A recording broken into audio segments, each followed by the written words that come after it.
Epístola de Paulo aos Filipenses, capítulo 3, do verso 12 ao verso 16.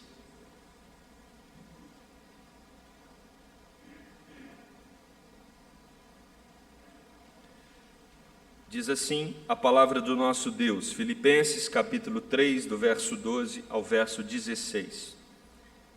Não que eu tenha já recebido ou tenha já obtido a perfeição, mas prossigo para conquistar aquilo para o que também fui conquistado por Cristo Jesus. Irmãos, quanto a mim, não julgo havê-lo alcançado, mas uma coisa faço, esquecendo-me das coisas que para trás ficam e avançando para as que diante de mim estão, prossigo para o alvo, para o prêmio da soberana vocação de Deus em Cristo Jesus.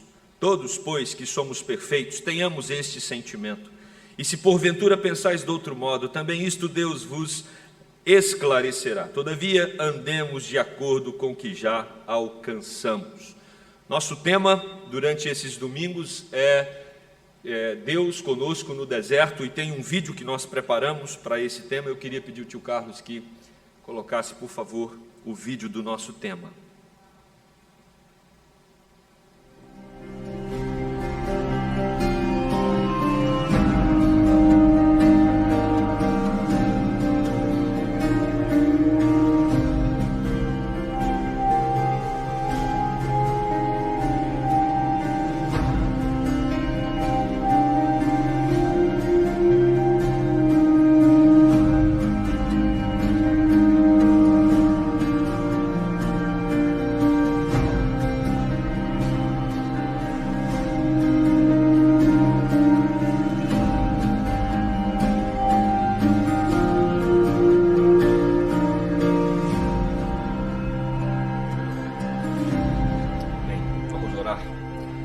Deus, nós pedimos mais uma vez para que o Senhor fale ao nosso coração, ilumine a nossa mente, nos ajude a entender a Tua palavra, que ela seja aplicada em nós por meio do Teu Santo Espírito, que ela transforme o nosso pensamento, o nosso comportamento, a nossa vontade, as nossas emoções, para que dessa forma então, Deus, possamos prestar um culto completo ao Senhor. Oramos no nome de Jesus. Amém e amém. Bom, o tema hoje é vislumbrando a saída. Sempre quando iniciamos um processo, a gente pensa em concluir aquele processo. Ninguém começa uma faculdade achando que não vai concluir, ninguém começa um emprego já pensando na demissão, né? Pelo contrário, nós durante as etapas da nossa vida, nós queremos concluir cada uma dessas etapas. Aliás, uma das dificuldades que algumas pessoas têm é em concluir etapas. Quando o indivíduo ele começa a fazer um curso, por exemplo, ou entra num trabalho e logo ele muda, isso mostra que algo precisa ser trabalhado nele. E essa é uma marca até da geração Y, né? As pessoas que estão aqui no templo e que convivem com os millennials, né, sabem que os millennials eles têm muita dificuldade de ter um projeto a longo prazo no emprego. Eles pensam em migrar logo, é uma característica muito forte dessa geração que nasceu de 1980 até 2000. E quando nós pensamos aqui nesse texto, ele está falando de um processo que tem começo, meio e fim. A pandemia é um símbolo da nossa trajetória de vida, ou trajetória cristã. Se você ainda não fez essa reflexão, vale a pena durante a semana pensar sobre isso. O quanto essa pandemia parece toda a nossa vida. Uma vida marcada por um tempo de adversidade, e esse tempo de adversidade gera em nós alguns oásis, né? A gente tem ali os momentos de tentar descansar um pouco do processo. Sabemos que não é uma jornada fácil, existe uma expectativa indefinida, todos estão aí esperando o término desse processo, mas ninguém está seguro para falar quando é que esse término vai acontecer, e enquanto isso não chega, nós sofremos, nós criamos situações de alívio, cremos, confiamos, no meio do caminho a gente cansa, né? Muitos se esgotam no meio do processo, as forças se esvaem, o fôlego acaba. Daí nos deparamos com textos como esse, um convite para olhar por fim do túnel. O nosso caminhar, a nossa vida, a nossa existência, ela é marcada por processos, e não podemos esquecer da presença de Deus no meio dos processos. Deus está conosco no meio de toda a nossa vida e diante de todas as trajetórias que estão aí para vivermos e para experimentarmos. Paulo está falando aqui exatamente sobre isso. E aí ele fala que no meio do caminho a gente pode querer rotas de fuga, ou nós podemos quebrar as regras para encurtar o caminho. E ceder a essas rotas enganosas é muito perigoso. Ou seja, à medida que nós nos dedicamos, à medida que nós concentramos para poder vencer cada dia no processo, isso pode gerar uma exaustão, um cansaço, e esse cansaço pode nos direcionar para válvulas de escapes que muitas vezes estão contra as regras, estão contra os princípios estabelecidos. E na vida cristã, Paulo vai dizer que isso também pode acontecer. Às vezes você está na expectativa ou na espera de uma resposta de oração. Enquanto essa resposta não vem, de repente você pode se apegar a teologias que propõem uma resposta que está mais adequada à sua vontade do que aquilo que a Bíblia coloca. Podemos citar o exemplo da teologia da prosperidade. Às vezes um indivíduo está orando aí para ter um emprego melhor e de acordo com a nossa teologia, isso vai acontecer quando for da vontade de Deus. Aí ele ouve, faz cócegas ao seu ouvido uma proposta que diz: não, você tem que decretar, você tem que determinar, você tem que exigir de Deus o seu emprego.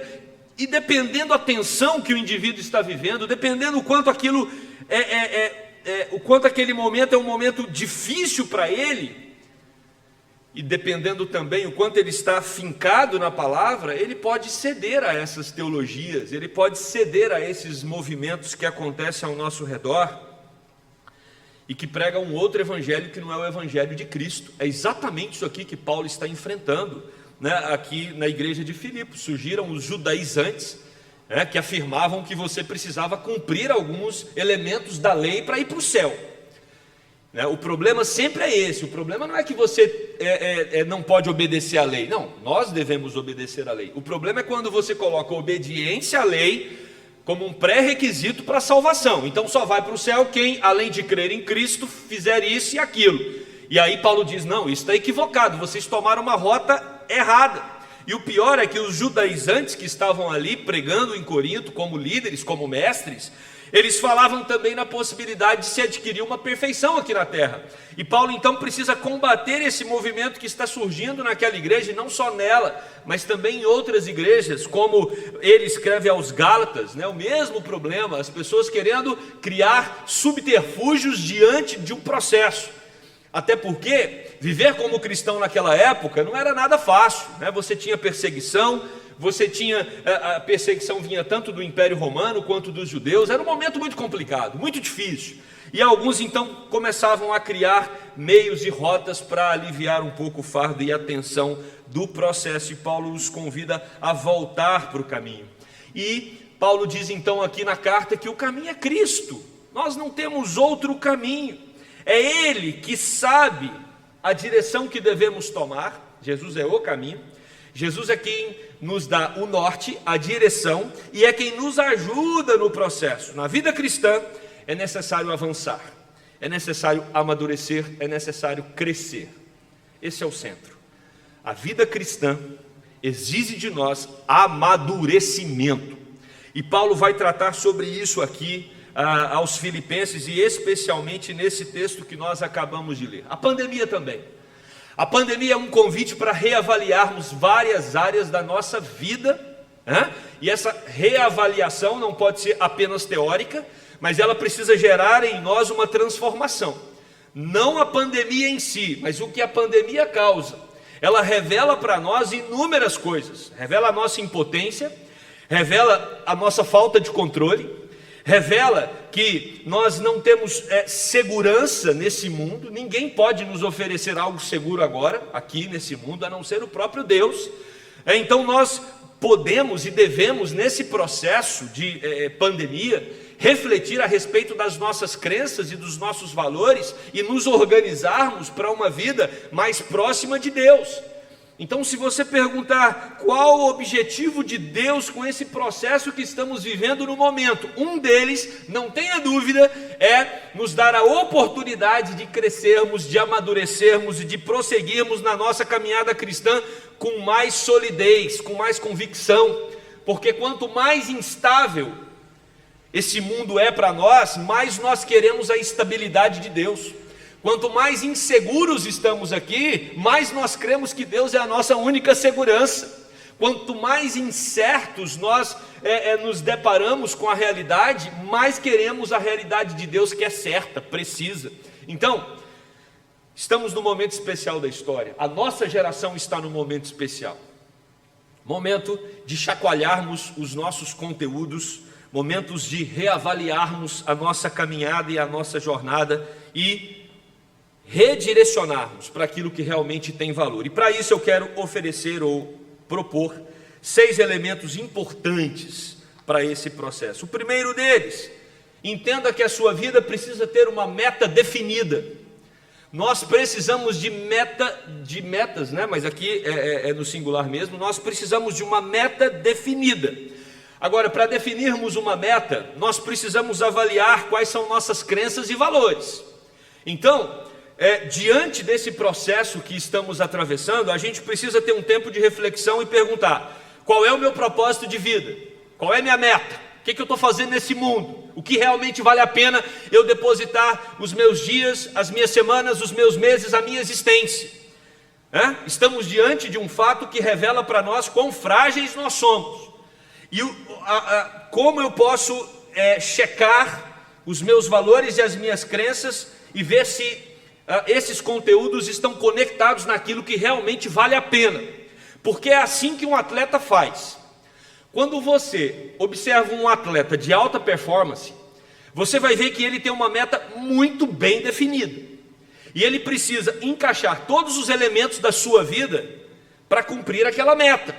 A sua dieta precisa se adequar à meta, o tempo de exercício precisa se adequar à meta, aquele que vai treinar o atleta precisa se adequar à meta, ou seja, tudo que está em volta do atleta está com o propósito de fazer com que ele cumpra a meta. Paulo usa o exemplo do atleta aqui. Por isso, precisamos ter uma meta definida, e ele coloca isso no versículo 12. Não que eu já o tenha recebido, ou já tenha obtido a perfeição, mas prossigo para conquistar. Paulo tem uma meta. A meta dele é conquistar a maturidade, a perfeição em Cristo. A meta de Paulo é uma meta simples de ser entendida, difícil de ser vivida. Paulo quer ser mais crente amanhã do que ele foi hoje, e mais hoje do que ele foi ontem. Ele precisa parecer mais com Cristo a cada dia. Esse era o objetivo dele. E é isso que ele está dizendo ali para a igreja de Filipe. Porque a igreja de Filipe, muitos já estavam dizendo que tinham alcançado a perfeição. E Paulo diz: é impossível, porque nós estamos num processo. E esse processo tem uma meta definida. Perfeição não é só fazer as coisas certinho. Esse é o problema. O problema é que quando você vai para o legalismo, atingir a perfeição é assim: você tem o certo e o errado. Se você fizer o certo, você vai em direção à perfeição. O legalismo funciona assim, é V ou F, né? É só marcar as questões certas. Se você marcou as questões certas, você é perfeito. E aí Paulo diz: não, isso não funciona. E ele até vai argumentar: porque eu já entrei nesse caminho. Quando você vai por esse caminho, você tem um problema, porque você pode fazer tudo certinho. E quando você faz tudo certinho, isso te dá a sensação de ser perfeito. Isso te dá a sensação de ser melhor do que os outros. Aí Paulo vai dizer: mas o problema é que isso vai gerar orgulho no seu coração, porque você acha superior ao outro. Quando você se acha superior ao outro, perdeu todo o efeito de você fazer as coisas certinho. Porque aí gerou um outro pecado, que era o pecado de muitos fariseus, de muitos escribas, que eles se consideravam superior aos outros. Então, uma das formas da gente identificar o quanto nós somos legalistas é ver o quanto o pecado do outro nos incomoda.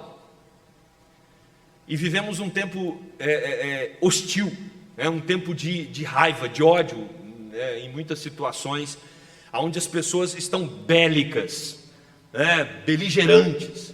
E quando você vai para os meios de comunicação, você percebe isso claramente. Então, o que Paulo vai dizer é que quando eu acho que a minha posição está certa e eu vou para cima, todo orgulhoso, perdeu completamente o sentido.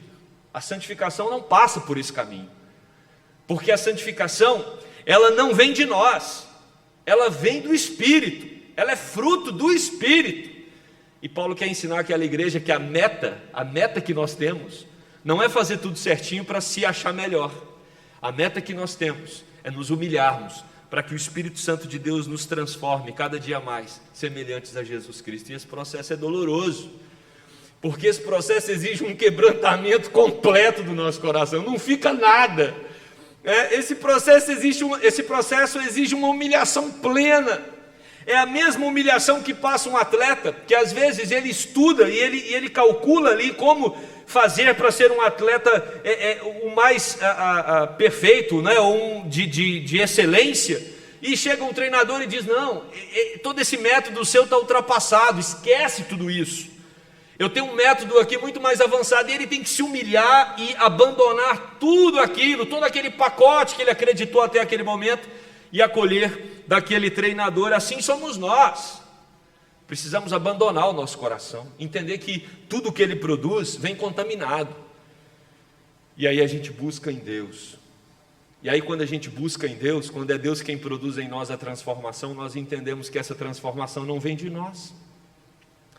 Se não vem de nós, não gera glória para nós, gera glória para Deus. E aí nós nos tornamos maduros. O maduro é aquele que sabe que se ele faz uma coisa bem feita, ou se ele deixa um pecado, ele não deixou por ele mesmo, e ele não fez o que estava certo por ele mesmo, mas foi porque o Espírito Santo quebrantou o coração dele e derramou poder para que ele conseguisse executar aquilo. E aí a glória é para Deus. Isso é maturidade cristã.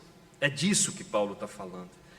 Paulo vai colocar então essa figura do atleta, símbolo de dedicação e de dor. E aí, qual atleta já não quis desistir no meio do processo? O que motiva ele é o prêmio. Paulo sabe que ainda não adquiriu a perfeição. Ele busca uma vida espiritual aprovada. E aí o texto vai dizer que o que motiva ele é que ele foi conquistado por Cristo. Ele foi conquistado por Cristo. Você quer ser um crente feliz durante a pandemia? Não tire os seus olhos da cruz. Não tire. A única maneira da gente atravessar esse período tão delicado, tão difícil, é focarmos naquilo que é essencial para nós. Não perca a meta. A meta é Cristo. O alvo é Cristo. O centro é Cristo. E quando nós estamos diante de momentos tensos como esse, precisamos limpar a nossa mente de questões periféricas que poluem e que nos tiram do alvo.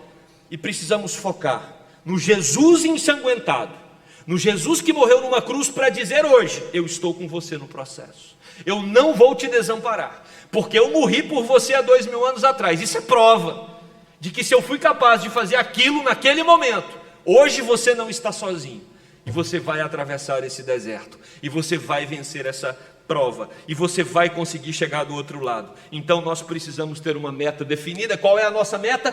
Cristo.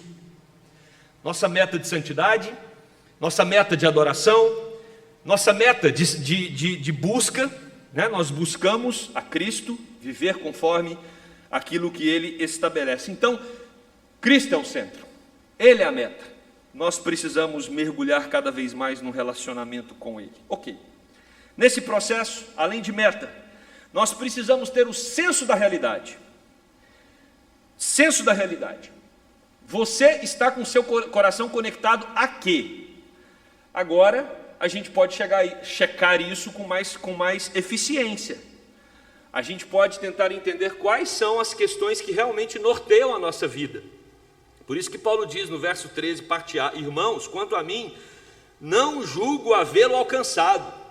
Paulo sabe que ainda não atingiu a perfeição. Paulo sabe que ainda está no processo. Paulo sabe que ainda é um pecador. E ele diz: eu sei que dos pecadores eu sou o maioral. Porque se você quer fazer uma contabilidade realmente sobre a sua santidade, essa contabilidade ela é feita a partir dos elementos bíblicos. E a Bíblia vai nos mostrar que quanto mais nós nos aproximamos de Deus, mais percebemos o quão pecadores nós somos. Pergunte pessoas que estão na academia,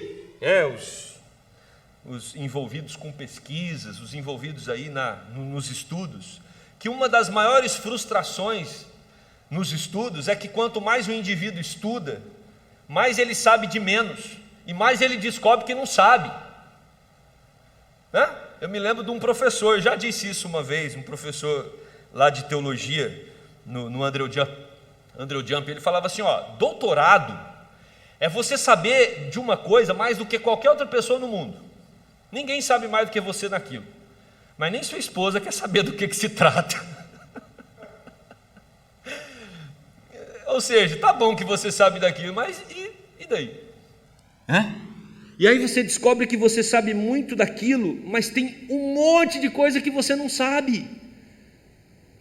Um monte de coisa que você não sabe. E mesmo aquilo que você descobriu pode ser refutado amanhã e alguém destrói tudo.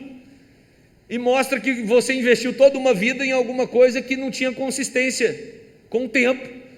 Ou seja, eu estou usando esse exemplo para a gente falar a respeito do que Paulo coloca aqui. Precisamos ter o senso de realidade. Cuidado para você não investir a sua vida em coisas que quando você olha, você fala, investi minha vida toda nisso e não valeu a pena. Senso de realidade é entender que nós estamos diante de um processo. E nesse processo, a gente vai conseguir atingir o alvo, somente se Deus nos capacitar. Isso exige uma postura de atleta de alta performance. Senso de realidade é saber ouvir a verdade. É alguém falar para você assim, e bom seria que você conseguisse ouvir a própria voz de Deus através da palavra. Deus dizendo para você, não pense que você é tão santo como imagina. Quanto mais você busca a santidade, mais você descobre quão pecador você é. É uma conta inversa, né? Quanto menos você busca a santidade, mais você acha que é crente. Quanto mais você busca a santidade, mais você descobre que é pecador.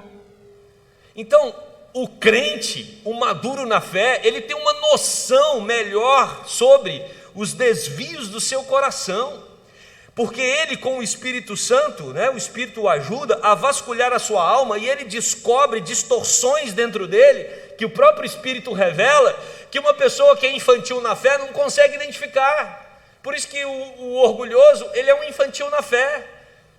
O maduro na fé é um quebrantado porque ele tem senso de realidade. Realidade essa que não vem dele mesmo, mas vem do próprio Deus. É Deus quem revela. Por isso Paulo diz, eu sei que eu não alcancei a perfeição. Eu tenho noção disso, porque quem me revela isso é o Espírito de Deus. Mas tem um terceiro elemento importante nesse processo de buscarmos a luz que está no fim do túnel, a nossa esperança. Paulo vai dizer que nós devemos desenvolver a teologia do esquecimento. Teologia de esquecimento. Crente precisa aprender a esquecer. Crente não pode ser um acumulado de dores e de problemas do passado. Eu acho que essa é uma teologia que liberta. É uma teologia que nos faz entender o poder do Evangelho. Jesus veio para desfazer todas as amarras, tudo aquilo que joga a nossa alma para baixo, tudo aquilo que a gente acumula ao longo da vida e que nos prejudica psicologicamente, emocionalmente, espiritualmente, relacionalmente. Jesus veio para nos libertar. Crente não pode ser um ambiente, o seu coração, o coração do crente não pode ser um ambiente que acumula entulhos ao longo da vida. Jesus Cristo veio para desfazer dos seus entulhos internos. Não se apegue a eles. Às vezes nos apegamos a eles para sermos colocados como coitadinhos da história. É sempre assim, expondo as mágoas, as marcas, as dores do passado, para dizer, gente, tenha pena de mim. Agora Deus nos ensina a teologia do esquecimento. E Paulo fala, esquecendo-me das coisas que para trás ficam, eu avanço para as que diante de mim estão. Nós precisamos olhar para frente. Olhar para frente. E os pecados que eu cometi no passado. Já confessou? Já confessou? Se confessou, Deus perdoou. Se Deus perdoou, quem é você para não se perdoar? Por que você fica pegado a eles? Joga fora. Joga fora. O sangue de Jesus nos purifica de todo pecado. Mas também as coisas boas que você já fez no passado. Não fica pendurando elas no presente para você se achar que é bom.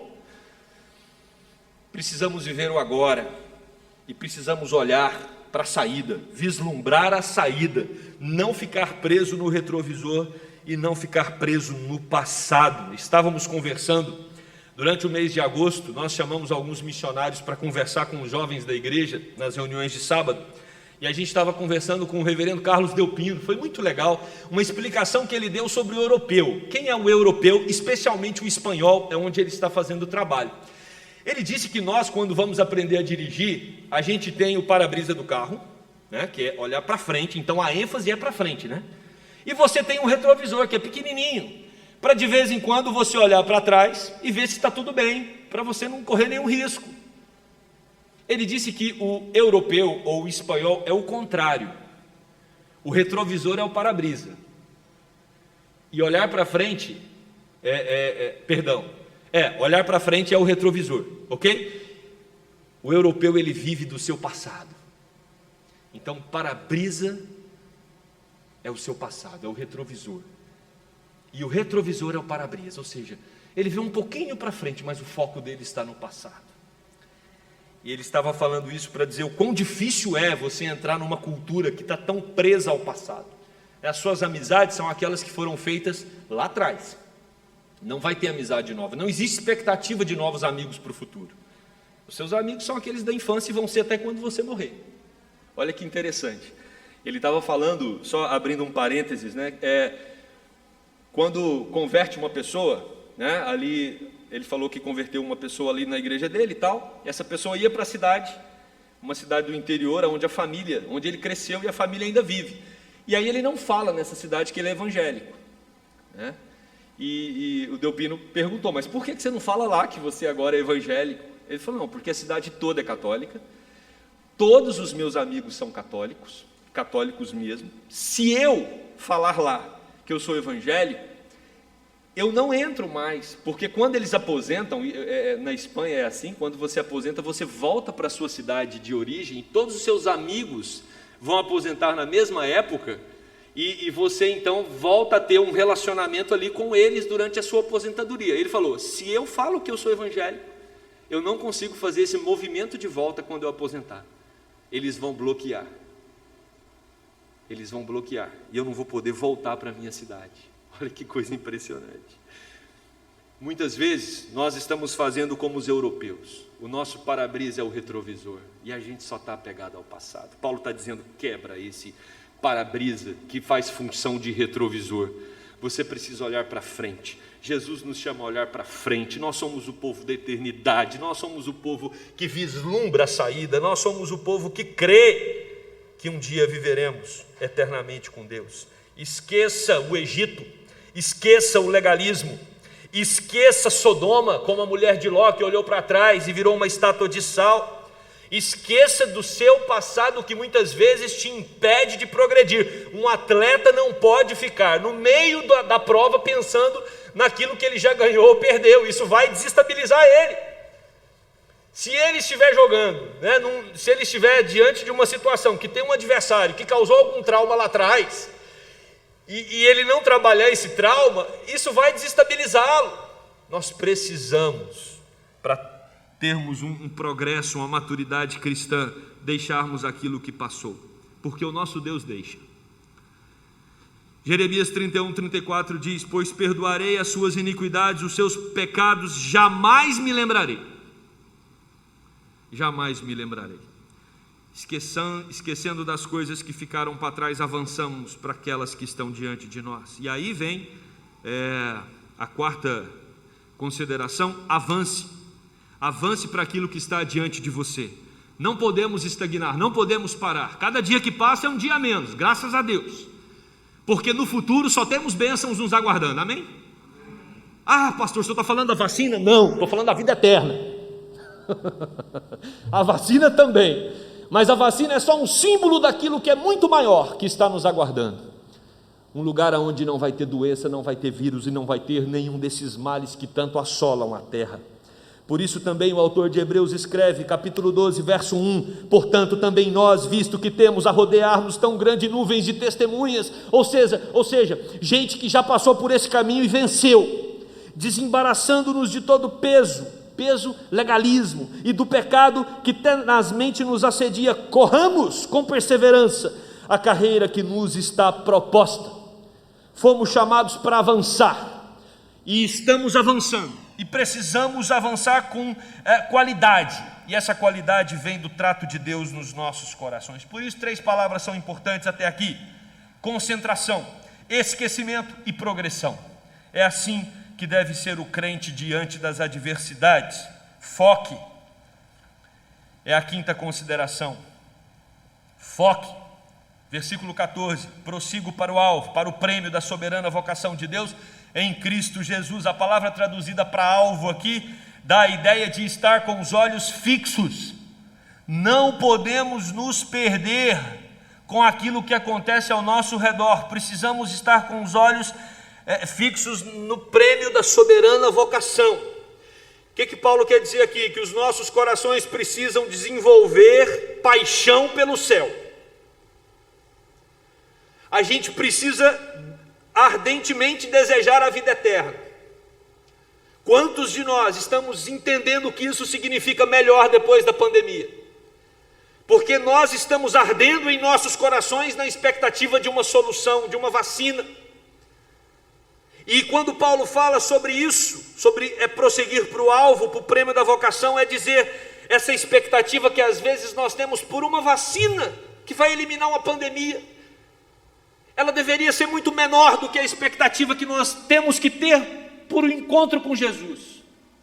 Quem está com saudade de Jesus, quem está com saudade da casa celestial, certamente vai manifestar isso com emoções, vai manifestar isso com a mente, vai manifestar isso com os projetos aqui na terra. A grande verdade, irmãos, é que se tem uma coisa que a provação da pandemia nos revela, é o quanto nós estávamos envolvidos com os nossos castelos no meio do deserto. Não dava tempo para pensar no céu. Talvez você ainda esteja atravessando a pandemia, e mesmo assim, não está pensando no céu. Paulo diz: nosso alvo é o prêmio da soberana vocação em Cristo, ou seja, Jesus Cristo nos deu a vida eterna. A vocação é essa. Fomos chamados para esse prêmio, para essa vocação, para a eternidade. Eu quero chegar lá e acredito que você também. Por isso precisamos nos preparar, e esse é o último ponto. Todos, pois, que somos perfeitos, tenhamos este sentimento. A ideia aqui precisa estar em nossos corações o desejo de alcançar a eternidade. Precisa estar em nossas mentes o desejo da vitória em Cristo Jesus. A ideia de Paulo aqui, quando ele diz todos, somos todos perfeitos, não é que nós não pecamos. Hendrickson vai traduzir por maduros, Shed e Mulholland vai dizer adultos espirituais, ou seja, todos nós que já atingimos a maturidade, temos esse sentimento, queremos, arde em nossos corações o desejo de encontrar com Jesus Cristo. Por isso, devemos andar de acordo com o que já alcançamos. Muito interessante esse versículo 16. Andar de acordo com o que já alcançamos. Coerência, corresponda à sua maturidade cristã. Devemos corresponder ao progresso, né? Já não somos mais crianças, estamos no caminho, e certamente esse momento de pandemia nos ajuda a amadurecer ainda mais se nós usarmos as ferramentas adequadas. Um passo de cada vez, um processo gradativo, esse é o convite de Jesus para nós. Quero concluir.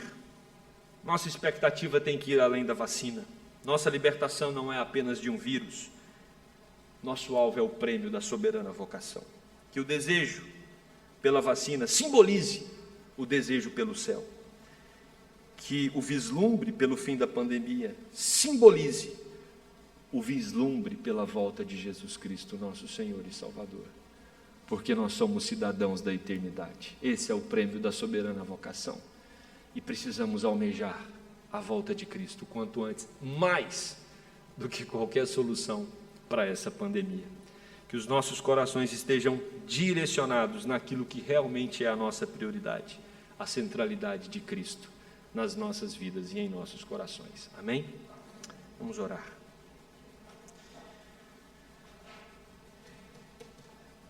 Deus bendito, aqui está o teu povo, reunido, olhando para a tua palavra e desejando ardentemente vislumbrar a saída. É certo, Deus, que quando essa vacina sair, e oramos para que ela saia, quando essa pandemia passar, e oramos para que ela passe, os nossos problemas não vão acabar, porque teremos outros, e alguns que já fazem parte do processo. Por isso, Deus, nos ajude a sonhar e a vislumbrar a saída desse deserto que é a nossa própria vida aqui na terra. Existe um lugar que corre um rio, esse rio inunda as nossas almas plenamente. Existe um lugar onde Cristo reina, e reina soberanamente. Existe um lugar onde o pecado não entra. Existe um lugar aonde estão os santos e remidos ao longo da história. Existe um lugar de paz plena e abundante. Existe um lugar onde Cristo nos espera. Oh Deus, encharque os nossos corações dessas verdades, para que possamos almejar a volta do nosso Senhor Jesus Cristo, muito mais do que uma vacina para dar cabo a essa pandemia. Ensina-nos, Deus, a desenvolver a maturidade, focados no prêmio da soberana vocação, que é o nosso relacionamento com o Senhor. Essa é a oração de um povo que se humilha diante de Ti agora, contrito, porque sabe que sem o Senhor nada podemos fazer.